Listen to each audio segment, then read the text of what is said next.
So I think the entire car community right now is talking about Lamborghinis, and I sort of feel vindicated for once because I have always been a huge believer of Countach and Diablo examples, and I think just now they're finally getting their day in glory.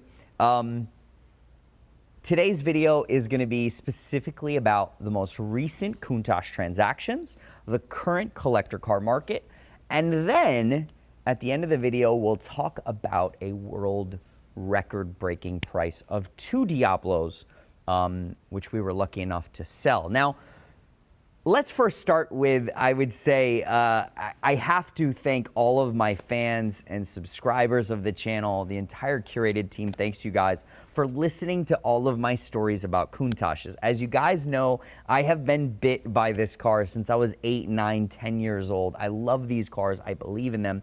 And I think they've always been misunderstood.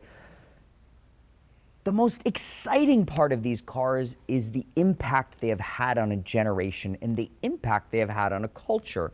The best way to describe that is, you guys, if you're watching this now, stop what you're doing and go watch the 60 minutes video on Lamborghini that was basically produced in 1987 and gave an inside look at the factory. It was probably the world's first look at Valentino Balboni, and really sort of, I would say, best described what the Countach was. Hand-built, small family-like company, truly a artisan-made supercar that was fast, exciting, et cetera, et cetera. But it also, what it did was, there was a famous line in that video where David E. Davis actually talks about how the Countach was the most written about car of all time. It was the most postered car. It was all these things.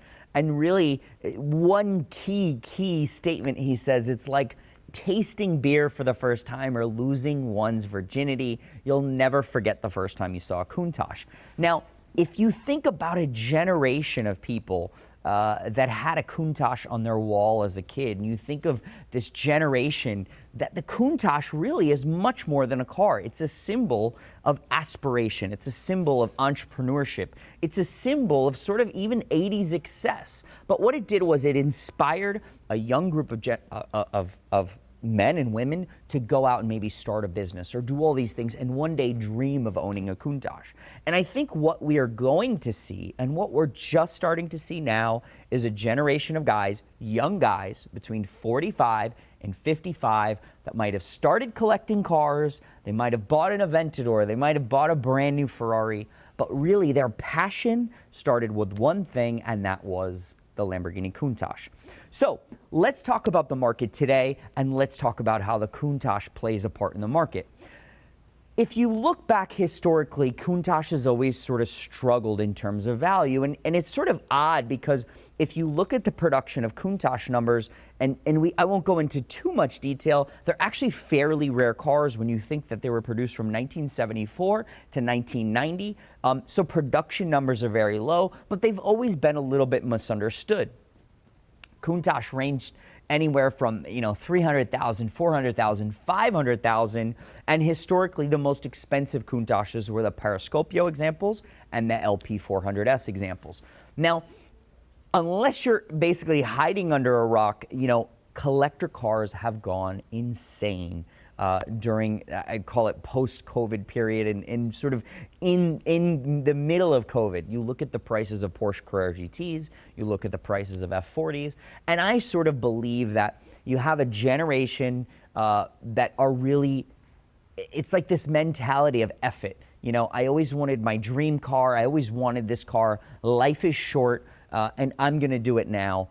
Not just because of the investment value or as an asset or anything like that, but because of the fact of their passion. So that's something very exciting to me, and I think it's something that the entire market is seeing. You look at things like Bring a Trailer, and people are commenting, people are trying to learn, and you have these message boards that are filled with comments and quotes and this, and you have a generation that are learning about these cars, their dream cars as a young age, and now they can afford these cars. So I think that's the biggest, most exciting thing, is the buyers today are very passionate, they know what they want, etc. Now, The other thing I think we've seen as a whole is it's a generational shift.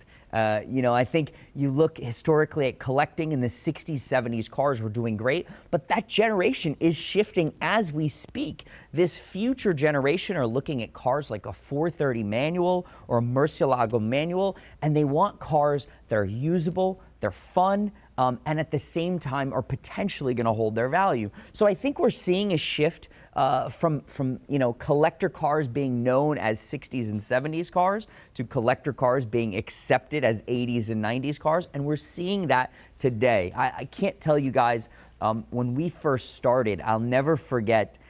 People thought I was crazy and thought curated didn't make any sense. How could we say 80s and 90s cars were collector cars? And I think that's exactly what's happening today is 80s and 90s cars are being considered collector's cars. Now, specifically, when you talk about the Countach and you start comparing the Countach to other important supercars, similar production numbers, like we mentioned, the Carrera GT and F40, I would say the first shift really in this market today was at Pebble Beach this year. A stunning Bianco Perlato 5000S went up for sale at Gooding Auction. I was actually there. I was with a dear friend of mine. I was with his son, who's like 14 or 15 at the time, and we were actually bidding on this car. Now, we bid from 400 to 500.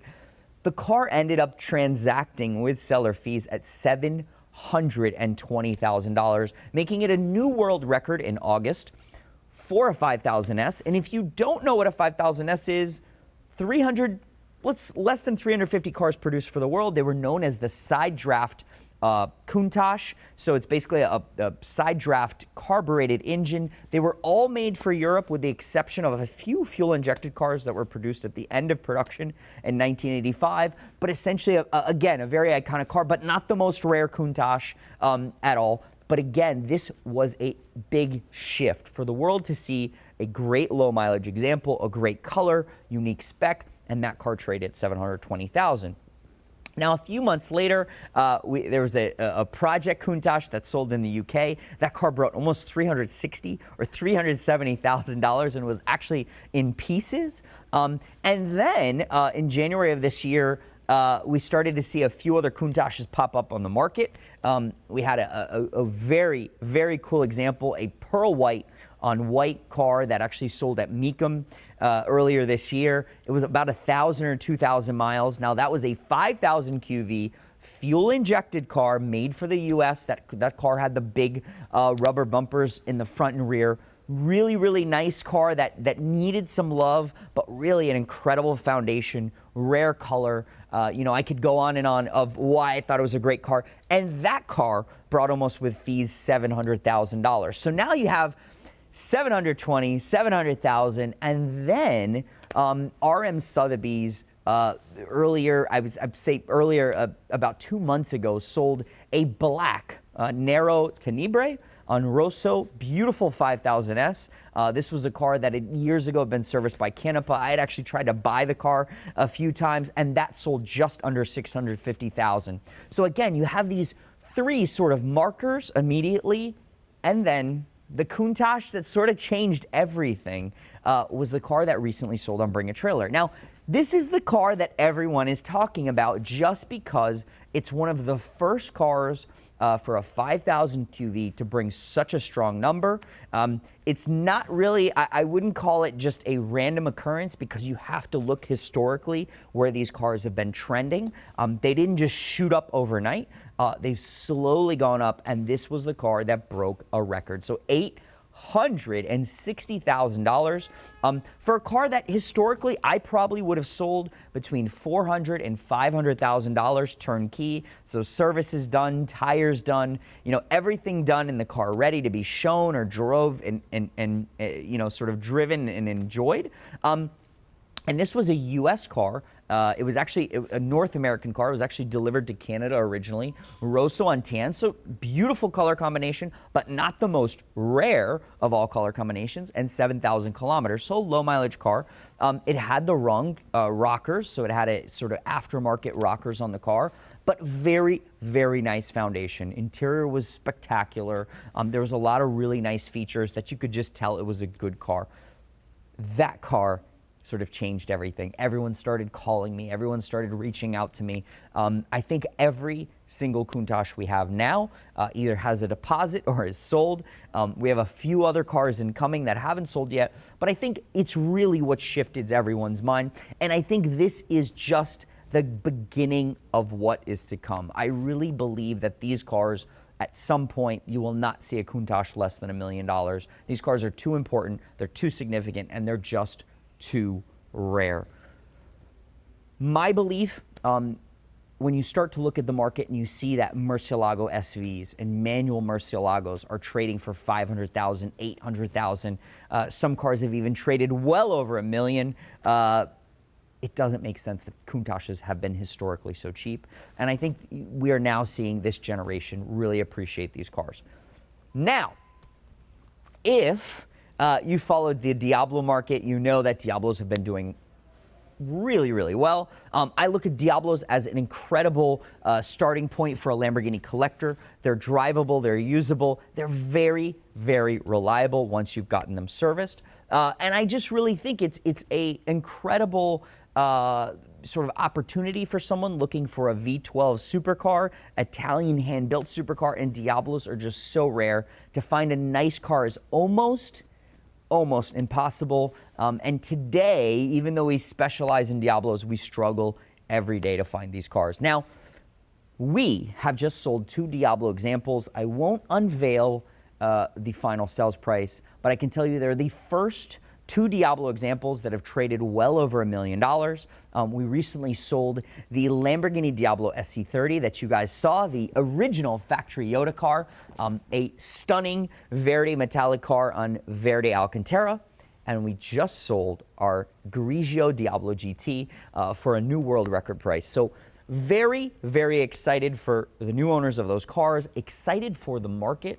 I think when you think of Diablo GT examples, you know, 1 of 80 for the world, as good as a Carrera GT, if not better, as exciting as an F50. And these cars are really special purpose-built race cars for the street. So the fact that these cars aren't trading at $2, $3, $4 million does not make sense when you think there's only 80 in the world, and I believe there's only 9 in the US today. And then when you think about a factory Diablo SE30 Yoda, essentially a race car for the street, one of, let's call it 19 to 25 factory cars produced. Again, the fact that these cars are trading under $1.5 million makes 0 sense when you think of Ferrari F40s. A regular road-going F40 today is $2 million. A special F40 is almost $3 million, and an F40 LM is probably $6, $7, $8 million. So again, I think there's a huge opportunity here. I think it's an exciting brand. Lamborghini has become an exciting brand that embraces a bold culture. It embraces the aspirational sort of entrepreneurial spirit. And I think these cars have such a huge future. Again, I don't want to say the word, and I hate to even say that, you know, I feel vindicated because I never did this about ego or proving anyone wrong. For me, it's just emotionally exciting to see these cars finally get the credit they deserve. Thank you guys again for watching. Don't forget to subscribe.